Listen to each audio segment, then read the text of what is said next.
Oh my god, yeah, let's talk about my kniff-kniff. I get a lot of questions about my knives. So I was going to show you my collection and then the reason why people would buy them and not buy them, if you know what I'm saying. No, I'm sorry.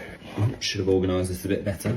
Get out of the way, mate. Right, so these are my main knives. I've got this one. This is from Kitchen Provisions. There is a link in my bio to the specific knife, but this is a 210mm blade. This is a Sontoku, so what you'll see compared to this, which is a Gyotu, excuse my pronunciation, is this one has got a heavy heel and then it gets narrower towards the point, whereas a Gyotu has a lot more deeper part here, or very similar depth, but then as it goes forward, it keeps its depth. So it's almost more of like a Nakiri. What is a Nakiri, Mark? So a Nakiri is this one that I've got from Tate Blade. So you can see it's very boxy. So if you did like a progression from this to this and then into this. So I prefer something like this as well, which again is a Sontoku style shape. As you can see, deep heel, goes fine towards the end. This one is from Clement Knives. This one's made out of NOS canisters. Really cool, super mad. Shotgun shell handle, you've seen it before, and this is a little bit longer, almost more of a Western style knife. So I say what a lot of people make a common mistake when buying a first knife or getting a knife is they look for how cool the blade looks. They're like, I want that, something that looks like Damascus, or I want something that's got like a really cool like cladding like this. Oh, this was £5 from TK Maxx, okay? Do your research into knives, because this one, everyone will be like, oh, that's really cool. £5. Absolute load of rubbish. This is for sushi. I bought it because it was cool and I used it for photographs. This one as well, a lot of people saw me use this and I was like smashing tins with it. Again, this was a tenner from TK Maxx. This is like a Nakiri shape with a curved front, as you can see it at the front here. So you're able to do rocker chop and up and down, tappy tappy wappy wappy. So don't make the mistake of going for something that's like super cool looking, because it may be a terrible steel and it may be more style over substance. This is the other one I've got, which is a Shirogami Petty. So a Petty is like a smaller knife.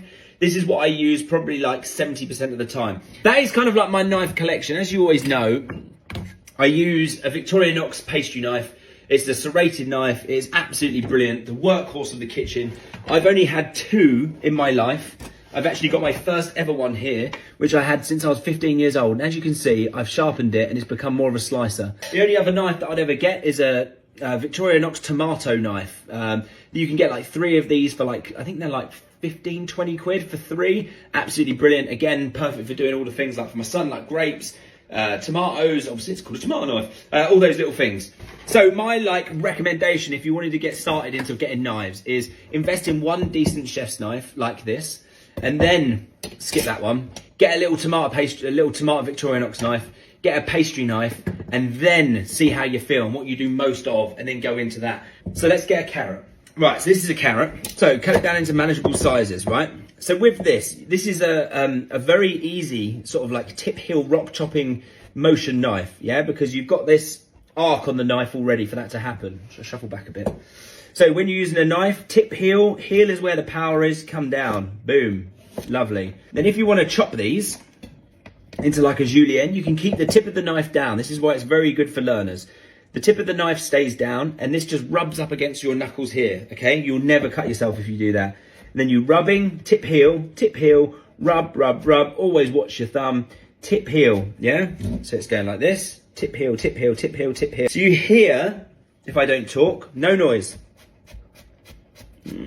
Just the cutting of the vegetable, okay? Now, with a Nakiri, which is a vegetable chopping knife, people tend to buy these because they look cool, okay? And it is cool, and it is good if you know how to chop.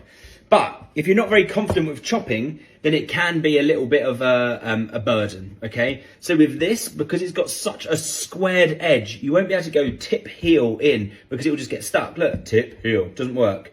All right, so with this, the motion is just up and down, up and down, up and down, up and down, up and down. That is what they're used for going up and down like that. So it's one of those things that when you buy a knife, people always go, oh, I want to get something that's cool. Get something that is practical to you, okay? So as I said, this is like the one that I take camping, and it's absolutely great because it's got that little front end there. It's really, really soft steel, so I can kind of like damage it and then get it nice and sharp. So this one allows you to do a bit more of this, but you see, this is getting really deep now. You see, because there's not a lot of clearance, so when you're like here, there's a lot of clearance to get underneath the veg, like this. But when you use a nikiri or like a cleaver, you've got to like really sort of like go up above the ingredient to even get the beginning of the knife in, because there is not that arc. And that's where damage can happen. And this knife is very blunt. I'm just going to slice these up and I'll eat them for a salad. And when practicing knife skills, always practice on something you can eat. Then it doesn't go wasted. Okay, I hope that answered any of your questions.